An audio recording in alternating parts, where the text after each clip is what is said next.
भालचंद्र उर्फ बाळासाहेब दत्तोबा बोराटे, पिंपरी चिंचवड बस ओनर असोसिएशनचा उपाध्यक्ष आहे आणि माझ्या ट्रॅव्हलचं नाव नागेश्वर बस सर्व्हिस अशी माझ्या ट्रॅव्हलचं नाव आहे. मी 1995 सालापासून या व्यवसायाला सुरुवात केली आहे. 1995 साली मी टाटाची पहिली 15-10 बस घेतली.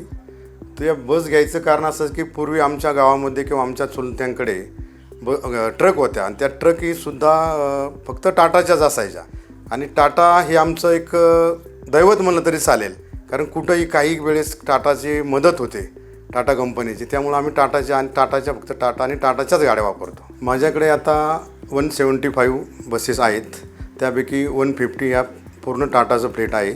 टाटाच्या गाडीचा ॲव्हरेज चांगले असल्यामुळे जुन्या गाड्यांचा ॲव्हरेज हा 4.25 ते 4.5पर्यंत जातो. 5.5 ते 6च्या दरम्यान ॲव्हरेज असल्यामुळे आम्हाला ॲव्हरेजमुळे चांगला बेनिफिट होतो आणि त्यामुळे आम्हाला प्रॉफिट मार्जिन जास्त राहतं. खास मेंटेनच्या बाबतीत जर बोलायचं झालं तर टाटाच्या गाडीचा मेंटेनन्स हा खूप कमी प्रमाणात येतो.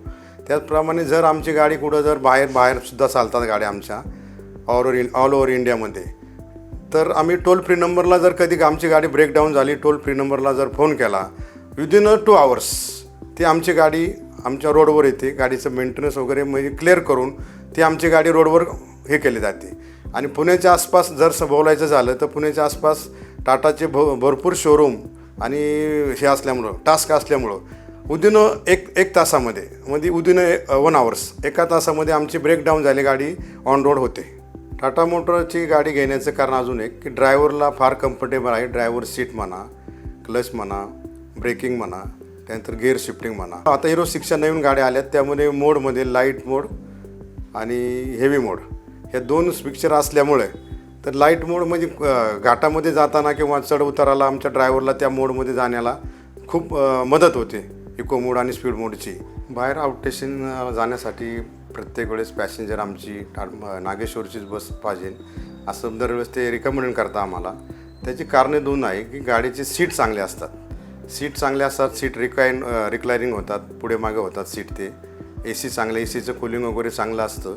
त्याचप्रमाणे सस्पेन्शनच्या बाबतीमध्ये खूप सस्पेन्शन चांगले असल्यामुळं पॅसेंजर फक्त नागेश्वरचीच गाडी पाहिजे असं आम्हाला दरवेळेस रिकमेंड करतं. टाटाच्या बसच्या बाबतीमध्ये बोलायचं झालं तर टाटाची बस ही बिल्टअप बसमध्ये गँगवे हा बरोबर असतो, म्हणजे ARIच्या नियमानुसार गाडी बांधलेली असते आणि त्यांचा गँगवे असतो की पॅसेंजरला पुढे मागे जाण्यासाठी बिलकुल अडचण येत नाही. फ्लिटेच्या बाबतीत जर बोलायचं झालं तर आम्हाला सर्वात महत्त्वाचं गाडी ट्रॅकिंग करता येते.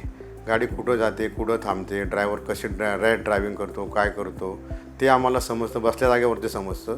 त्याचप्रमाणे गाडीचा मायलेज एखाद्या ड्रायव्हरने म्हणजे ह्या फ्लीटमुळे आम्हाला एखादा ड्रायव्हर जर रॅश ड्रायव्हिंग करत असेल तर आम्ही सदर ड्रायव्हरला बोलून तू रॅश ड्रायव्हिंग करतो आहे असं आम्हाला इथं दिसतंय आणि ॲव्हरेज वगैरे व्यवस्थित येत नाही. तर त्याला जर आम्ही हे गोष्टी 2 समजून सांगितल्या तर तो ड्रायव्हर गाडी व्यवस्थित चालून त्याचा ॲव्हरेजचं आम्हाला कळतं. जे माझ्याकडे 150 बसेस असल्यामुळे त्यांचा टाटा मोटरचा अनुभव हा खूप सुंदर आहे माझ्या स्वतःसाठी तरी. त्यामुळे मी माझ्या मित्रांना किंवा इतर माझ्या व्यावसायिकांना हेच रिकमेंड करेन की तुम्ही टाटा आणि टाटाची बसच वापरा.